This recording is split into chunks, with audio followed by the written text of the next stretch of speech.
नमस्कार. गुरु ब्रह्मा गुरु विष्णू गुरुदेव महेश्वरा गुरु साक्षात परब्रह्म तस्मै श्री गुरुवे नमः. मी मंगेश कुलकर्णी, ॲस्ट्रो वास्तू कन्सल्टंट. आज या ठिकाणी आपण एका वास्तुशास्त्राच्या प्लॅन वरती डिस्कशन करणार आहोत. किती गरज आहे वास्तुशास्त्राची, किंवा कित्येक वेळा ऐका मिळतं की गरज नाहीये, वास्तुशास्त्र तोतांड आहे, असं बऱ्याच गोष्टी ऐकायला मिळतात. पण मुळात ज्यावेळेस तुम्ही स्वतःचं घर बांधून किंवा एखाद्या प्रॉपर्टीमध्ये राहायला गेल्यानंतर मूळ दोष त्यावेळेस दिसतात, त्यावेळेला तुम्हाला दुसरा पर्याय नसतो. तर आज या ठिकाणी आपण वास्तुशास्त्राच्या नियमाप्रमाणेच एक बनवलेला वास्तूचा प्लॅन आहे आणि त्या ठिकाणी ते लोक राहायला गेल्यावरती त्याचे जे परिणाम दुष्परिणाम झाले आहेत ते आपण या ठिकाणी बघणार आहोत. खरंच वास्तुशास्त्र काम करतं का, तर या प्लॅन मध्ये तुम्हाला दिसेल. ते एक ग्रामीण भागामध्ये एक घर आहे. मागच्या दिशेत शेत आहे आणि शेताच्या पुढच्या दिशेत त्या लोकांनी घर बांधलेलं आहे. ते घर बांधताना टप्प्याटप्प्यामध्ये घर बांधलं गेलं असल्यामुळे त्यांनी या गोष्टीचा विचार नाही केला की बाबा वास्तुशास्त्राचा गरज आहे किंवा योग्य पद्धतीने बांधकाम करण्यासाठी वास्तुशास्त्रज्ञांचा आपण सल्ला घ्यावा, असं त्यांना कुठेही वाटलं नाही. तुम्ही बघा, सामान्य विषय आहे. एखाद्या डॉक्टरकडे जाताना सुद्धा आपण त्या व्यक्ती योग्य डॉक्टर आहे का, त्याची डिग्री MBBS डॉक्टर आहे का, किंवा घर बांधताना एखाद्या योग्य इंजिनियरलाच आपण त्या ठिकाणी कन्सल्ट करतो. मग वास्तुशास्त्राचा विचार करताना एखादा योग्य वास्तुशास्त्रामध्ये पारंगत असणाऱ्या व्यक्तीला आपण या गोष्टी का विचारत नाही, त्याची गरज वाटत नाही. आणि ज्यावेळेस प्रॉब्लेम क्रिएट होतात, ज्यावेळेस मूळ एखादी घटना घडून जाते, त्यावेळेला मात्र तुमच्याकडे दुसरा पर्याय राहत नाही. आमचं सांगायचा म्हणजे अर्थ, प्रॉब्लेम होण्याची वाट न बघता ज्यावेळेस तुम्ही घर बांधताय त्याच वेळेला जर योग्य वास्तुशास्त्रज्ञांचं कन्सल्ट करून जर आपण घर बांधलं तर भविष्यात होणारे संभाव्य धोके आपल्याला टाळता येऊ शकतात. तर याच अशाच पद्धतीने या ठिकाणी आपण वास्तुशास्त्राची केस पाहणार आहोत.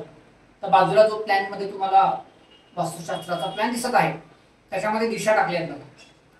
पुढच्या दिशेत पूर्व आहे, मागे पश्चिम आहे, खालच्या दिशेला तुम्हाला दक्षिण दिशा, वरच्या बाजूला तुम्हाला उत्तर दिशा दिसेल. 4 दिशा आणि 4 उपदिशा. ते उपदिशा ज्या आहेत, उपदिशा कुठल्या आहेत? ईशान्य कोपरा आहे, आग्नेय कोपरा आहे, वायव्य कोपरा आहे आणि नैऋत्य कोपरा आहे. या दिशेमध्ये मोठे दोष नसावेत असा वास्तुशास्त्रज्ञांचा मूळ नियम आहे. या बाजूच्या प्लॅन मध्ये तुम्ही बघत असाल तर या घराची एंट्री पश्चिम दिशेत आहे. पहिल्यांदा घराचा पार्किंग आहे. पार्किंगच्या बाजूला 2 दुकान आहेत. तिथून पुढे आतमध्ये गेल्यावरती मूळ हॉल दिसेल तुम्हाला. त्याच्या बाजूला बेडरूम आहे.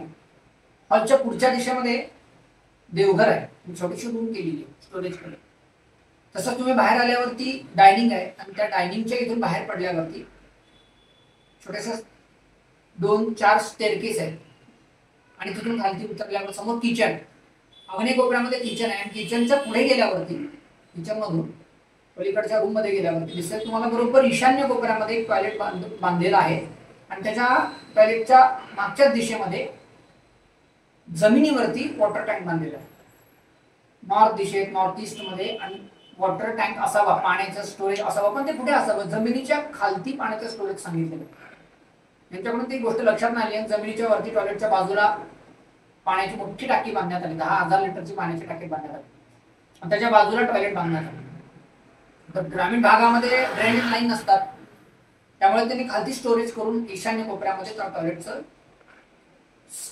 टॉयलेटचा जो खड्डा होता तो खालतीच तयार केला होता.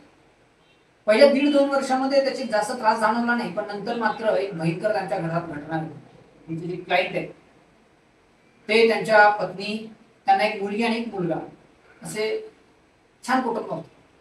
अचानक एका दिवशी अशी घटना घडली की कोणाच्या आयुष्यात घडू नये.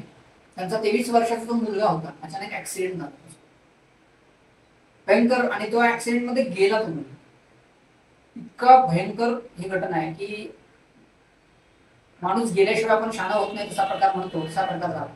आणि नंतर मग आता बऱ्याच लोकांनी सांगितलं, अरे ईशान्य कोपऱ्यात तुमचं टॉयलेट आहे, तुम्ही त्याच्यावरती उपाय करून घ्या, त्याच्यावरती उपचार करून घ्या. आम्ही लोक सांगतो की बाबा अशी घटना घडण्याची वाट बघू नका. एकदा घटना घडून गेल्यावरती त्याला कोणीच रिव्हर्स करू शकत नाही. किती जरी तुम्ही तोतांड म्हणलात, किती ते वास्तुशास्त्र काम करत नाही तरी म्हणलं तरी या घटना ज्यांच्या घरात घडलेल्या आहेत ना, त्यांना याचे परिणाम विचारा, ते सांगतील तुम्हाला. तर अशा या वास्तूमध्ये कुठलंही बांधकाम करताना वास्तुशास्त्राचा नियमाप्रमाणे जर वास्तू बांधली आपण तर त्याचे दुष्परिणाम होत नाही, भविष्यात मोठे संकटही येत नाहीत. अत्यंत गरजेचं आहे.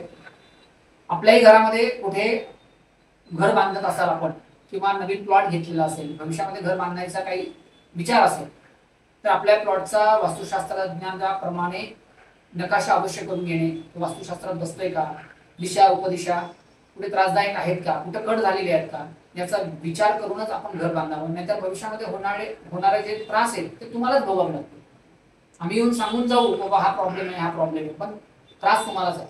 तो त्रास टाळण्यासाठी भला थोडा खर्च सुद्धा होईल, नाही असं नाही, पण तो भविष्यात होणारे जे संकट आहेत ते आपल्याला टाळता येऊ शकतात.